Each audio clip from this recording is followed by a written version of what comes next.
Assalamualaikum warahmatullahi wabarakatuh. Nama saya Ramanda Arbiansyah dengan NIM 1731502785. Saya dari Universitas Budi Luhur dan saya akan menjelaskan tentang metodologi penelitian dari mata kuliah metodologi penelitian bersama dosen yang bersangkutan Bapak Mabrur Taufik. Ramanda Arbiansyah. Salam Budi Luhur. Salam mahasiswa. Yang pertama saya akan bahas yaitu pertemuan yang pertama. Yang dimaksud metodologi penelitian menurut Surjono Sukanto menambah kemampuan kepada ilmuwan untuk melaksanakan penelitian secara lebih lengkap, memberi kemampuan yang lebih besar untuk meneliti hal-hal yang belum diketahui dengan cara sistematis. Metodologi penelitian umumnya meliputi langkah-langkah seperti digambar ini ya. Perencanaan, pengumpulan, pengetahuan, dan analisis, teknik mengumpulkan data mulai dari studi pustaka sampai observasi lokasi penelitian, wawancara, kuesioner.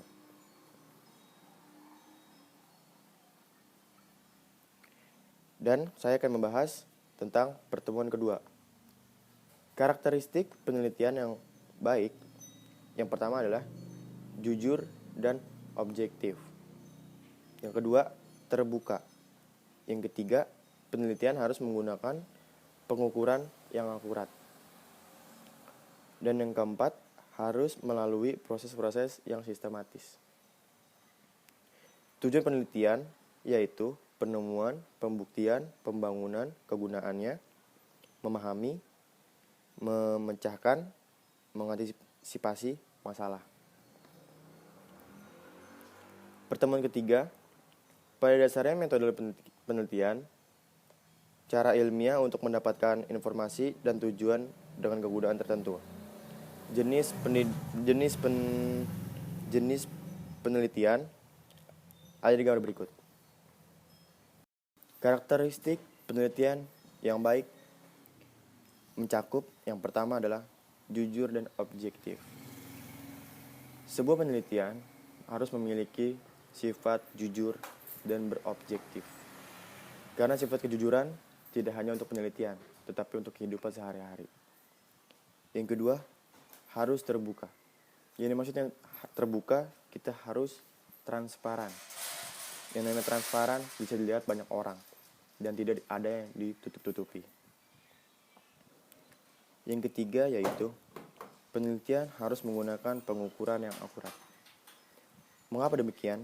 Kita harus melakukan pengukuran yang akurat karena apabila meleset sedikit untuk penelitian, maka hasil itu tidak akan dianggap. Dan pengukuran yang akurat harus dilihat dari segi penelitian, kejujuran, dan keterbukaan yang bersangkut sebelumnya tadi. Adapun yang keempat, harus melalui proses-proses yang sistematis. Yang dimaksud dengan proses sistematis, harus saling terhubung. Karena jika tidak ada keterhubungan, maka penelitian itu dianggap gagal. Karena sistematis itu sangat dibutuhkan untuk sebuah penelitian. Dan dari tujuan penelitian, kita harus memiliki penemuan, pembuktian, pengembangan. Penemuan yang dimaksud yaitu dengan penemuan-penemuan yang akan kita teliti. Dan juga ada yang namanya pembuktian. Kita harus membuktikan dengan penemuan tersebut. Dan pengembangan. Setelah kita sudah menemukan, membuktikan, lalu kita akan mengembangkan. Pada dasarnya metodologi penelitian, cara ilmiah untuk mendapatkan informasi dan tujuan dengan kegunaan tertentu. Jenis penelitian ada di gambar berikut. Untuk memahami masalah lebih mendalam, mengembangkan teori yang sudah ada. Jadi kita harus memahami masalah dan kita lebih mendalami lagi, lalu kita mengembangkan teori yang sudah ada. Jadi kita hanya untuk mengembangkan metodologi penelitian, kita kembangkan, lalu kita memahami untuk melakukan suatu penelitian. Dan adapun yang kedua, penelitian terapan dilakukan untuk mendapatkan informasi untuk memecahkan masalah. Jadi penelitian terapan itu adalah untuk memecahkan masalah.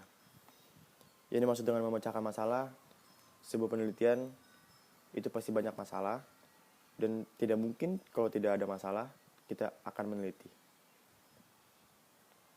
Informasi-informasi ini sangat berguna untuk dilakukan sebuah penelitian agar masalah ini cepat selesai dan cepat untuk dilakukannya penelitian. Rumusan masalah menurut Sutrisno Hadi, masalah adalah kejadian yang menimbulkan pertanyaan kenapa dan kenapa. Jadi yang dimaksud dari Sutrisno Hadi ini, masalah itu harus dituntaskan dengan pertanyaan kenapa. Dan kenapa dan kenapa. Jadi masalah ini harus terselesaikan dengan pertanyaan kenapa. Ini maksud dari Sutrisno Hadi. Misalkan ada masalah yang terjadi di rumah tangga. Pasti banyak yang mempertanyakan kenapa. Dan lalu di situ kita akan meneliti sebuah masalahnya sampai tuntas, terbuka, dan sistematis. Hubung terhubung. Rumusan masalah dikelompokkan dalam masalah deskriptif, komparatif, dan asosiatif. Dan di sini ada beberapa hal yang harus diperhatikan dalam penemuan masalah. Dirumuskan secara jelas, disusun dalam bahasa yang jelas, dapat diuji secara empiris. Yang dimaksud dengan dirumuskan secara jelas, yaitu kita harus merumuskan suatu masalah dan dijabarkan satu persatu demi satu untuk menjelaskan suatu rumusan. Dan yang kedua, disusun dalam bahasa yang jelas. Yang dimaksud dengan dalam bahasa yang jelas yaitu dengan menggunakan bahasa Indonesia yang baik dan benar. Dan menggunakan diuji secara empiris. Yang dimaksud dengan empiris yaitu harus tegas, tegak, dan melakukannya dengan baik dan benar. Hipotesis merupakan jawaban sementara terhadap masalah penelitian. Hipotesis perlu apa enggak ya? Bergantung pada penelitian yang hendak dilakukan. Yang saya tahu, hipotesis itu perlu, tetapi harus menggunakan sistematis yang jelas dan saling terhubung untuk sebuah penelitian. Jadi balik lagi, kita akan melakukan yang namanya sistem dengan cara sistematis. Apabila tidak sistematis, sudah jelas penelitian tersebut sudah gagal atau yang bisa dibilang dengan tidak saling terhubung. Yang menjadi masalah yaitu adalah kejujuran terhadap masalah dan keterbukaan kadang masih suka disembunyikan, tetapi tidak dengan kebenarannya dan kejujurannya. Apa itu sampel? Sebagian dari populasi yang karakteristiknya hendak diteliti oleh Jarwanto, ada dua kriteria sampel, yaitu inklusi subjek dan penelitian dari suatu populasi target yang terjangkau yang akan diteliti. Kriteria eksklasi menghilangkan atau mengeluarkan subjek yang memenuhi kriteria siklus dari penelitian karena sebab-sebab tertentu. Antara lain yaitu karakteristiknya mungkin melebihi yang hendak diteliti, atau sampelnya itu lebih baik dibanding kita sudah meneliti, karena sampel itu hanyalah contoh, bukan yang semestinya kita lakukan untuk penelitian. Dan apa itu sampel? Sampel sebagian dari populasi. Sampel dari sebagian populasi yaitu adalah